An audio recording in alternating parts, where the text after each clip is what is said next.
Hey folks, Copperthumb here. In today's awesome tutorial, I'm going to show you how to make one of these amazing twist effect vases. They make incredible home decor, brilliant gifts, and they're actually surprisingly easy to make, as you're about to see.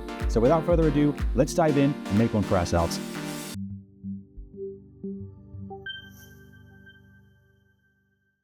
Alright folks, let's start as we always do and say hello to our old friend default cube before hitting X and then deleting the default cube. Now what I want you to do is hit Shift A, Mesh, and then add in a cylinder. Then I'm going to hit S to scale, and I'm going to do 2 on the Z axis only. So S to Z.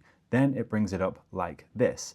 Now you could increase the amount of faces you want as you bring in the cylinder, but I'm just going to use the default, which I believe is 32. And I am going to slowly, I'm going to hit 2 to go into edge select, and I am going to select all of these edges just by hitting Shift and working my way around. Bear with me, obviously I have to do this 16 times.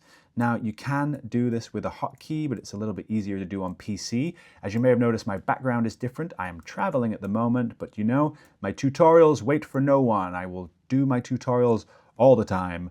So yeah, I'm currently in a hotel room doing this. Okay, now what we're gonna do is I'm gonna hit Scale, and then I'm gonna hit Shift Z to scale it on every axis except the Z axis. So if you do Shift X, it'll scale it on every axis except the X and Y, whatever. So Shift Z, and then I'm going to scale it out so it gets this nice kind of like spiky pattern like this. Very cool. Now what I can do is hit Control R and throw in a loop cut, and I click once to select it, and then I can move it around. I'm going to move it a little bit lower here. Don't worry about all these numbers. I have in my viewport menu on Mesh Edit, I have edge length on, so I'm just going to turn that off. I usually have it on as default. But then with that a little bit lower, I'm going to scale this out like this to get this kind of, more vase looking effect. You can put this to whatever you like. And then what I'm going to do is I'm going to add some loop cuts at the bottom like so. Control R, and some loop cuts at the top like so. Don't have to be precise. I'm just giving it some more geometry because what I am going to do is add in a twisting modifier. This is a Simple Deform modifier, and that is how we get that cool twist vase effect. So let's do that right away. I'm going to go Generate, and then I'm going to go Deform. I'm going to go Simple Deform, and I'm going to deform on the Z axis. And there you have it. It starts doing this nice deform. You can see the original mesh beneath it, but if you just hit Tab to go out of edit mode, you can kind of see what it's going to look like there.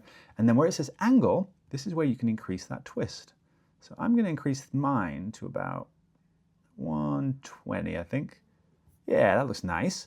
And I'm loving that vibe. All right, cool.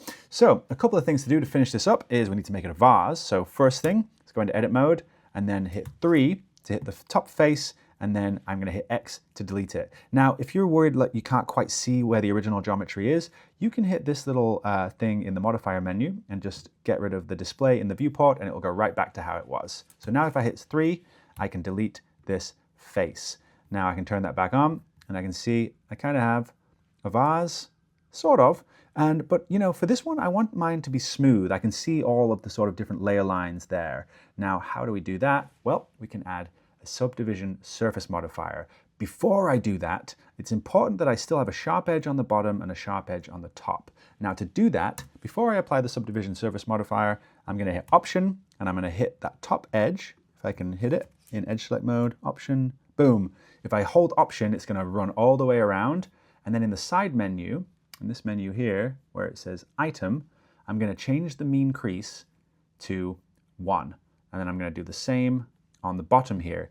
This means when I add the subdivision surface modifier, those edges are going to stay rigid. It's not going to apply it in its math when it's doing all of the smoothing. And you'll see what I mean in just a second. So now that I've done that, if I go Add Modifier, Generate, Subdivision Surface, you'll see now that it starts to smooth them out by adding more geometry. Now if I increase that geometry, ooh, look at that. It smooths further. And then if I do it again, even further. How cool is that? And then we get this nice, beautiful effect. But this edge on the bottom is still sharp, which means it'll sit flat, and the edge on the top is also sharp.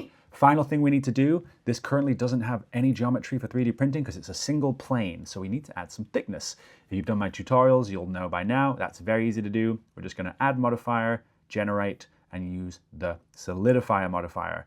If we add Solidify, it's then going to add just some thickness to this model, and then we can alter that. So I'm going to change the offset, I'm going to change it to even thickness, and then I'm going to increase that thickness. Now, if you think it's starting to come out looking a little bit weird, a little bit wonky, and you're like, I don't know what's happening here, chances are you just need to hit Control A and apply rotation and scale.